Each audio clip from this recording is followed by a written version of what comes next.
Faly miona amintsika rehetra indray ry havana eto amin'ny fotoanany mana isan'andro ary dia misaotra ny tompontsika afaka manohy ny fiarahana mandinika ny asam-pamoronana nataon'Andriamanitra. Ny Genesis 2:2 ka hatramin'ny 4:10 no dinihintsika anio ary alohan'izany dia mbola angataka amin'ny tompo indray isika omeny fahazavantsaina. Ivavaka isika. Rainay io manatona anao indray amin'ny fanetrentena nefa amin'ny fifaliana izahay. Amin'izao fotoana izao, raha omenao anay indray arahanay mandinika ny teninao. Misaotra anao zahay, fa tombontsoa lehibe ho anay mandrakariva ny manana ny teninao sady afaka miaraka mandinika izany. Tombontsoa satria fantatray Andriamanitra fa raha ny maha-Andriamanitra anao no eritreretina dia tsy tokony ho ny fanerasera taminao akory zahay. Nefa noho ny fitiavanao dia nampahafantarinao anay ny marina rehetra ny mombanao ary ny teninao izay ampelantananay dia manambara aminay ireny fahamarinana ireny. Ary misaotra anao zahay raha omenao fo mangetaheta hamantatra lalindalina kokoa hatrany ny mombanao. Mangataka anao ary zay ankehitriny, hazavao indray ny sainay, ny fonay, ny fanahinay, mba hitoetra ao anatinay tokoa ny teninao ary hahatonga fiaina mba hovao anay mandrakariva izany. Ampianaro zay tompo ho favonina hiaino anao amin'ny anaran'i Jesosy tomponay. Amen. Genesis 2:2 ka hatramin'ny 4:10. Amin'ny anaran'ny tompona dia vita ny lanitra sy ny tany sy izay rehetra ao aminy. Ary tamin'ny andro 7 dia vitan'Andriamanitra ny asa efa nataony, ary dia nitsahatra tamin'ny andro 7 izy tamin'ny asany rehetra izay efa nataony. Ary Andriamanitra ny tany andro 7 ka nanamasina azy, satria tamin'izany no nitsaharan'Andriamanitra tamin'ny asany rehetra izay noforoniny tamin'ny fanaovany azy. Ary zao ny tantaran'ny lanitra sy ny tany tamin'ny famoron'Andriamanitra azy, dia tamin'ny andro nanaovan'i Jehovah Andriamanitra ny tany sy ny lanitra. Ny azo mandinika famboly dia tsy mbola nisy teo amin'ny tany, ary ny anana famboly tsy mbola nisy naniry, fa tsy mbola nampilatsaka ran'orina tambonin'ny tany Jehovah Andriamanitra, ary tsy nisy olona hiasa ny tany. Nefa nisy zavona niakatra avy tamin'ny tany ka nandena ny tany rehetra.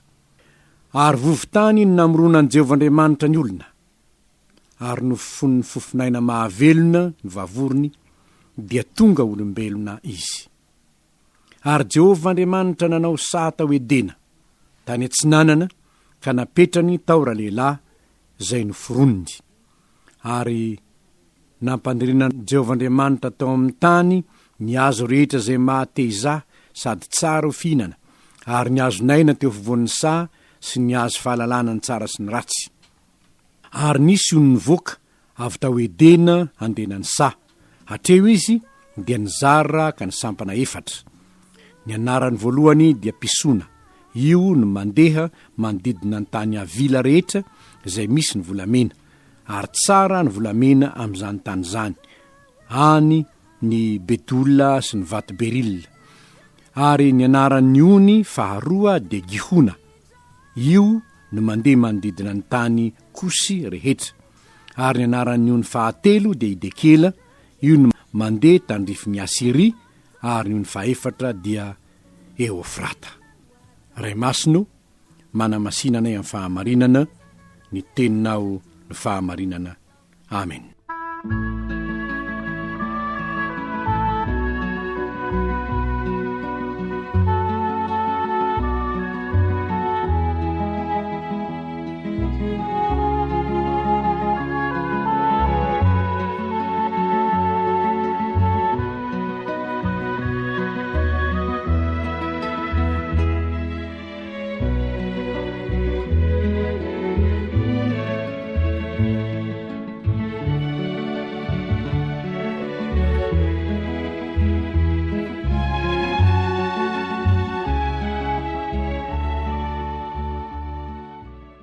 Hojerentsika indray ary havana zay zava-baventy tokony ho antsika am'izao andro zao ndray ny am'izany tenin'Andriamanitra nyvakintsika teo zany.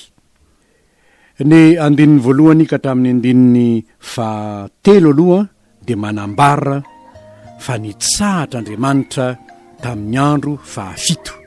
Zany hoe vitan'Andriamanitra daholo ny zavatra rehetra hatramin'ny nametrahana ny olombelona ho mpanjakan'ny tany tsy izay rehetra ho aminy tamin'ny andro fahaenina.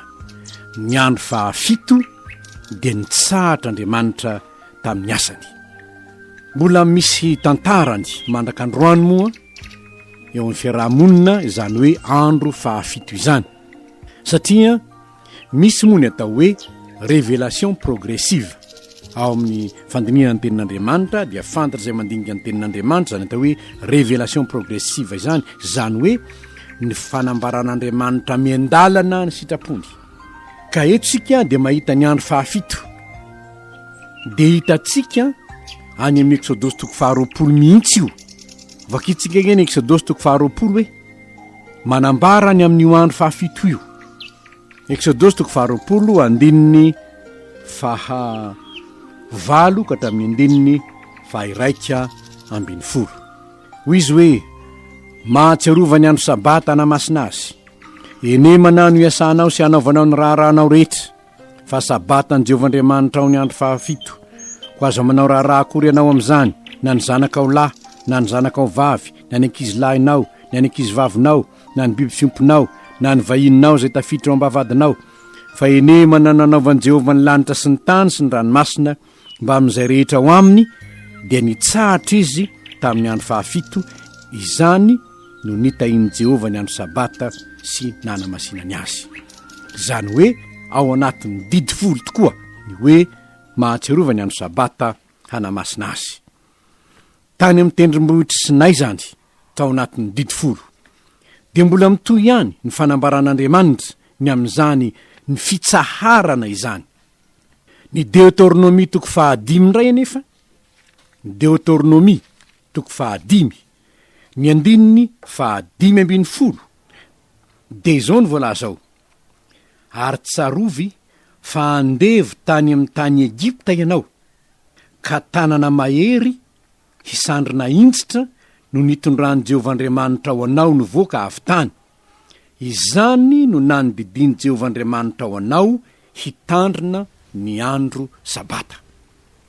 Misy fanambarana mitoy zany ny amin'io andro sabata io, dia fahatsiarovana amin'ny andininy fahavalo amin'ny Exodosy toko faharoapolo, mahatsiarova ny andro sabata. Ato amin'ny andininy fahadimy ambin'ny folo amin'ny Deutéronomie toko fahadimy, ary tsarovy fa nana masinan'Andriamanitra ny andro sabata dia tsarovy fa andevy tany Egipta ianao, ary Andriamanitra ny nanafaka anao tany. Ahatsiarovana ny fanafahan'Andriamanitra ny Israely tany amin'ny tany Egipta ihany koa tamin'ny fanandevozana ny andro fahafito, andro sabata zany. Ary rehefa tonga any amin'ny Hebreo sika, mitoy ihany ny fanambarana momba ny andro sabata rehefa tonga any amin'ny Hebreo toko fahaefatra andininy fahasivy sy fahafolo isika, ny fitsaharana tian'Andriamanitra hananany tsirairay avy dia tahaka ny fitsaharana ny tsahatra tsy niasa intson'Andriamanitra fa vita tsara ny zavatra rehetra. Afaka tany amin'ny fanandevozan'ny Farao ny hiditra ny fitsaharany tany Kanana ny zanak'Israely. Deutéronomie toko fahadimy andininy fahadimy ambin'ny folo. Izao anefa reo zanak'Israely navotana avy tany amin'ny tany Kanana ireo dia Josoa no nitondra azy. Ka izao ny zavatra ambarany amin'ny Josoa. Josoa no nitondra azy napiditra azy ho any amin'ny tany Kanana, ny eken'Andriamanitra zany. Ary ny andininy fahavalo amin'ny Hebreo toko fahaefatra, raha Josoa no nanome fitsaharana dia tsy mba nilaza andro hafa izy taoriany zany, koa dia mbola misy sabata fitsaharana ho an'ny olon'Andriamanitra. Ino io sabata fitsaharana ho an'ny olon'Andriamanitra io? Fidirany ao amin'ny famonjeny Kristy, lay miantso hoe mankanesa ty amiko fa izaho no hanome anareo fitsaharana. Koa ny andininy fahafolo, izay miditra tao amin'ny fitsaharany dia izy no nitsahatra tamin'ny asany tahaka an'Andriamanitra tamin'ny asany, ka maninona tsy niasa mpahamarinana izay hevery no natao intsony. Tsy izany no idirina ny fitsaharana fa ny fanekeny, fa vitany Kristy ny asa mpamonjena. Ary zany fahavitany Kristy ny asa mpamonjena zany no nahatonga ny Paoly mpanohatra ny Hebreo anao hoe koa aoka isika hazoto hiditra amin'izany fitsaharana izany. Ny antony nanenjehana ny Paoly anie dia noho ny fahafantaran'ny Paoly ny amin'izany atao hoe fanambarana miandalana ny amin'ny sabata izany, zay efa nasehon'i Jesosy Tompo. Fa inona moa no nanamelohan'ny olona ny Jesosy Tompo?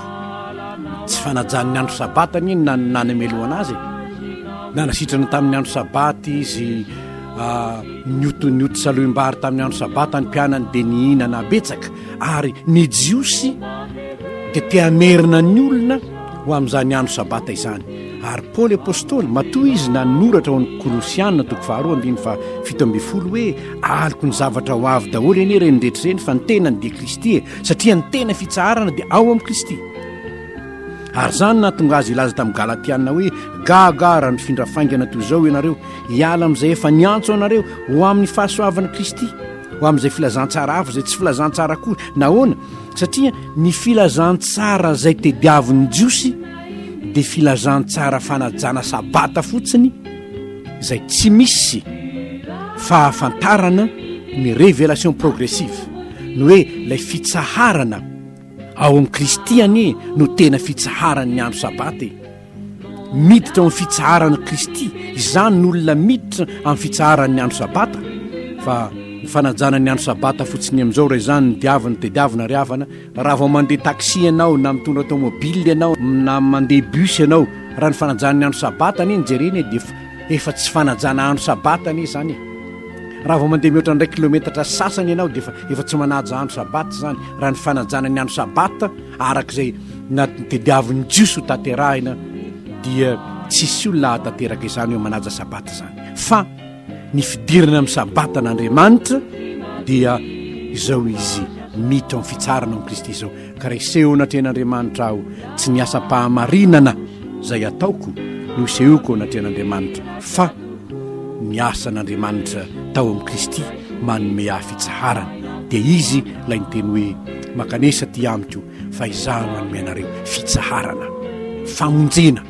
Izaho no hanafaka anareo tahaka ny nanafahana ny Israely tany amin'ny tany Egipta hitondra azy ho any amin'ny tany Kanana. Izaho no manao zany. Ary zany fitsaharana ao amin'ny Kristy izany no ampahirezana antsika hoe aoka azoto hiditra ao amin'izany fitsaharana izany sika.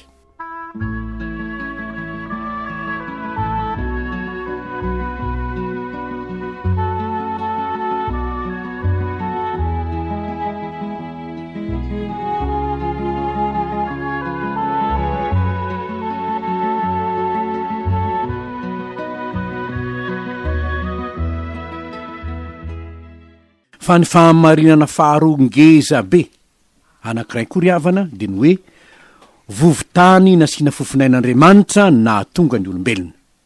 Vovotany nasian'Andriamanitra fofinaina nahatonga ny olombelona. Misy moa ny siansa milaza fantatra amin'ny hoe théorie de révolution, manambara fa miandalana tsikelikely no nahatonga zao zavaboary zao. Hanika na ny olombelona aza dia avy amin'ny rajako. Izany ny théorie de l'évolution, ampianarin'ny siansa zany. Eto anefa isika dia manaiky ny tenin'Andriamanitra ny 7. Vovotany no namoronan'i Jehovah Andriamanitra ny olona, ary no fon'ny fofinaina mahavelona ny vavorony dia tonga olombelona izy. Niavaka tamin'ny namoronana ny zava-mananaina rehetra ny olombelona. Marina fa vovotany no namoronan'Andriamanitra ny olona. Asa ny volavolainy io vovotany io, sa ahoana fa dia izy namorona azy. Fa rehefa voavolavolana io dia izy hoe nasiany fofinaina dia tonga olombelona. Mahagaga ve zany?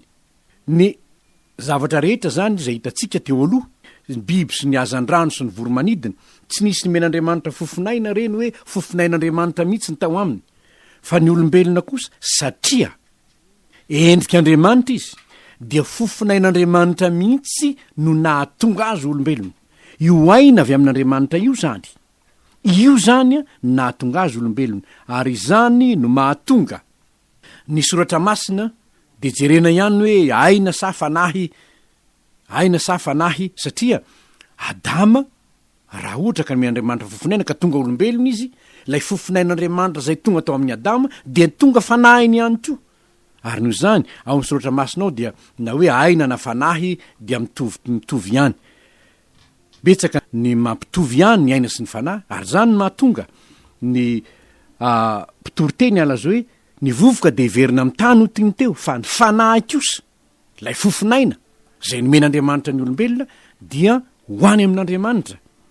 Ary eto isika ry havana de mahita ny amin'ny hoe zavatsary bidiny zany hoe vovotany ane za ty ary moa ve tsy zany ny marina, ny tany ody vovoka mandalo fotsiny ao anatin'ity trano tany ity, ny fanahy ao anatiko zany ny marina mandalo fotsiny. Na samy maty ihany aza, samy maty ny biby, ny voromanidina, ny azan-drano, raha mbola manana ny aina izy fa io aina io de mazava loatra fa mahavelona azy ara-nofo fotsiny io ary rehefa tapaka ny lohany de maty le biby fa tsy voalaza hoe lasa nakan'andriamanitra ny aina ny fanahiny, makaiza ny ainy, makaiza ny fanahiny. Raha ohatra ka hoe nanjary aina koa ny fanahy, nanjary fanahy koa ny ainy, tsy fantatro. Fa ny olombelona kosa amin'ny révélation progressive, amin'ny fahafantarana miandalana de ambarany soratra masina hoe ianao olombelona io anie vovotany ianao. Ary rehefa ravana ny tranolay ety an-tany de misy ao anatinao ao ny fanahy zay ho any amin'andriamanitra zay nanome iny ary hanatrika fitsarana mandalo fotsiny ao amin'ity trano-panahy ity sika, ity nofo ity. Ary tokony hiteraka inony zany? Tokony hiteraka fanetrenteny amin'ny fiainako zany. Tokony hiteraka fanetrenteny amin'ny fiainako zany. Vovotany ane ahy. De raha mieritreritra ianao hoe mba jereo monge ohatra zao io vovotany io de ataonao sary izy io, ataonao sary olona de tsofinao de nanjary olona de io olona io zay sary tany manga nataonao io afaka mandreanao, afaka miteny aminao de ilazanao izy hoe zao nataovy, zao nataovy, zao nataovy de ny mifanohitra amin'ny zavatra zay asainao ataony no ataony, manala baraka anao azy, manao tsinitsinina anao azy. Angamba mino marimarina aho fa raha manao sary olona tany manga ianao ka le sary olona tany manga ndray ny teny anao enao ihany de potehinao de mieritreritra ny tena ry havana.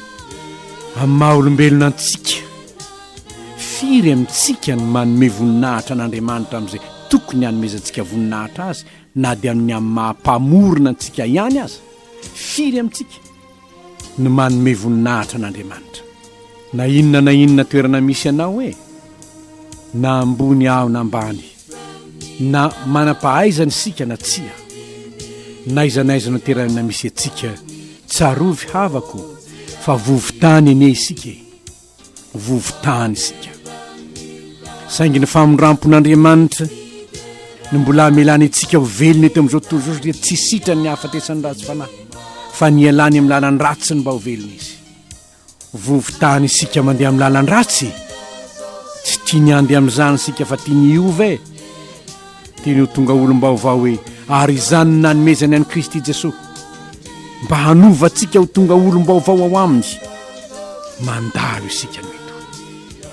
Ahoana ny salamy 7 raha mahatsiaro zany? Salamy 7 andininy 7 ka hatramin'ny 9. Tahaka ny fiantran'ny rainy zany ny fiantran'ny Jehovah zay matahotra azy, fa izy mahalala ny toetsika ka mahatsiaro fa vovoka isika. Fantatra Andriamanitra io, vovoka ny isika. Tahaka ny ahitra ny andro ny zanak'olombelona, tahaka ny vonin-javatra ny etsahany famoniny, satria tsofony rivotra izy ka lasa tsy mahalala azy intsonony fitoerany. Tsofony rivotra ka lasa hoe eny tompoko, tsofony rivotra ka lasa, tsofony rivo-pahafatesana dy zay no izy. Isan'andro san'andro sika dia mahita amin'ny gazety olona tsofony rivotra ka lasa, ary dia mifamangitsika ireny rehetrareny dia manambara fa vovoka iverina mivovoka e, ary tokony ahatsiaro tenany amin'izany.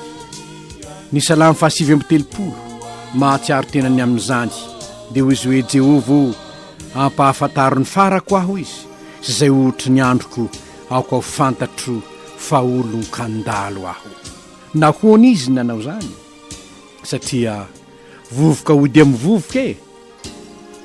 Aza mihevitra ny tenantsika honina mandrakizay eto fa omandy ny mandrakizay nao, fa vovoka nanakananao iverina amin'ny vovoka ihany ko ianao. Hoy ny Genesis 3:7-20.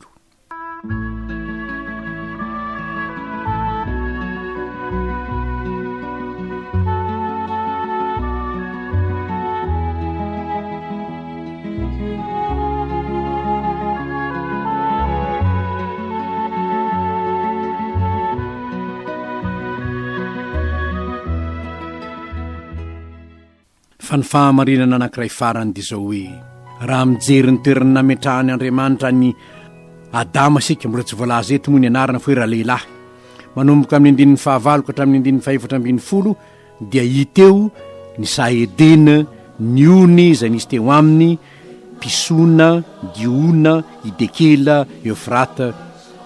Rehefa dinihina moa zany toerana zany ry havana dia zavatra mbola fantatra amin'izao fotoana izao no mbola hita mandrak'androany dia ny andininy 4:10 hoe Asiria sy ny hoe Eufrata, satria ny ony Eufrata dia mbola misy hatramin'izao, ny tany Asiria dia mbola misy hatramin'izao, ary ireo dia tany hoany zany ny misy ny Edena. Fa ny zavatra fantatra dia izao sana afinaritra nametrahan'Andriamanitra andralehilahy, izany hoe Andriamanitra trany amboalohany mihitsy dia ny zavatra mampiadana mahafinaritra, ny lanitra izay nataony zavatra rehetra ampiadana ny voromanidina, ny rano ampiadana ny azan'ny rano, ny zava-mananaina rehetra ny adina teto tany, ary Adama koa azy dia nataony tao amin'ny Saedena, sa mahafinaritra. Inona no zavatra azosika dininany amin'izany? Tokony alay tahaka raha mba azo atao ihany dia mba ataovy mahafinaritra ny toerana misy ianao e, mba atao mahafinaritra. Angamba ianao milaza hoe dia mba manahoana loatra zao ngamba zao toerana misy ny rangam-pampianatra ao zao, mba miezaka ihany mba mboamboarina arak'izay azo atao eo e. Za tsy laza hoe Saedena tokoa ny misy, tsia, fa toetra tsara nataon'Andriamanitra dia zao namboarin'Andriamanitra ho tsara ny fonenana nametrahany any Adama, satria tiany Adama izy ny fiarahamonina milamina. Eto moa ny mbola hitantsika tsy mbola nisy mpiaramonina tamin'ny Adama fa tsy ny biby ny azan-drano, ny voromanidina, zany ny mpiaramonina taminy, fa tsy mbola nisy olona. Mbola hitantsika amin'ny manaraka ny hoe nandritry ny fotoana firy re asa, fa izao mbola Adama irery ny mbola nataon'Andriamanitra voalaza eto. Fa ny zavatra azosika raisina dia hoe Andriamanitra dia efa te hampiadana ny olombelona hatrany am-boalohany, ka na dia ny fonenany azy nataony tsarako zany. Ary dia ho hitantsika amin'ny manaraka fa ny fonenana izay omeny amin'ny révélation progressive dia ho hitantsika fa ny fonenana tsara indrindra mihoatra lavitra ny Edena fa izay Jerosalema vaovao efa nambarin'Andriamanitra ihany koa zany, fa any amin'izany Jerosalema vaovao zany any ny toerana isy ny zanak'Andriamanitra tonga olom-baovao niaraka tamin'ilay Adama faharoa dia Jesosy Kristy tompo izany. Izao tontolo izao ve mandalo sika ny eto fa vovotany iverina amin'ny vovoka, ny toeram-piadanana mandrakizay, lay Edena faharoa, Jerosalema vaovao, izany ny fampanantenana omen'Andriamanitra ny olona ao aminy, ary izany ny mahatonga antsika hanaiky ho tahaka lay Adama faharoa dia Jesosy tompo izany, mahatonga antsika hiaraka aminy mba honina any amin'ilay Edena faharoa isika indray androany dia Jerosalema vaovao ho tanteraka amintsika neza ivavatsika. Raha eo fifaliana ao anay indray na fa na dia vovotany aza no naharinanay misy ny fanahinao ao anatinay ao. Ho any aminao io ifanahy nomenao anay io, ho any aminao io ndray andro andry, saingy mampalahelo dity efa nanjary fininan'ny Satana io no ny ota manjaka ao amin'ny nofinay. Misaotranao anefa fa Kristy tomponay no manafaka anay amin'izany, ka tahaka ny nanafahanao ny Israely tany Egypta, manafahana anay eo am-pelantanan'ny Satana. Tompo, enganekao maro no atsiaro tena mba handray ny fitsaharanao aminao Kristy, ary andova lay edena vaovao, edena faharoa rahatry zay dia Jerosalema vaovao. Amin'ny anaranao no anaovanay izany vavaka izany.